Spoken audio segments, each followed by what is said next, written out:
Hey, this is Andrew, and today I'll be reviewing this adjustable computer stand. I'm going to tell you why I bought the stand and 3 things to know before you buy. So, let's start with why I purchased this particular stand.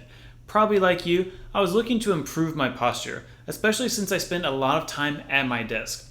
I do have a standing desk, so I was looking for a stand that also adjusted in height.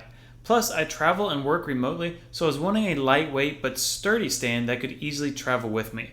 Looking at this stand, I also really like that it has anti-skid and anti-scratch pads, so I don't have to worry about my computer sliding off the stand, and if I'm at my desk or at another table, I don't need to worry about scratching the surface. I also really like that the clips can fold down. That's convenient when I'm packing it or reaching over to the mouse pad if needed.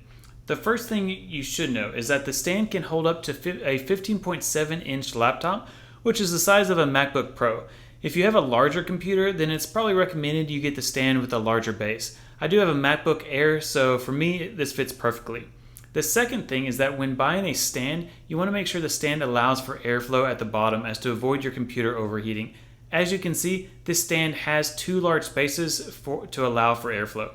And the third thing you should know is that if you frequently adjust your stand, like moving it up and down all the time, that most computer stand joints will wear out. However, that's not the case with this stand, as it has aluminum alloy joints which are self-locking, so the joints will not loosen over time. You can really see how sturdy these joints are even when I'm pushing down on the computer like this. So, all in all, if you're looking for a portable and ergonomic computer stand that will really help improve your posture and stand the test of time, I can recommend this adjustable computer stand. Enjoy!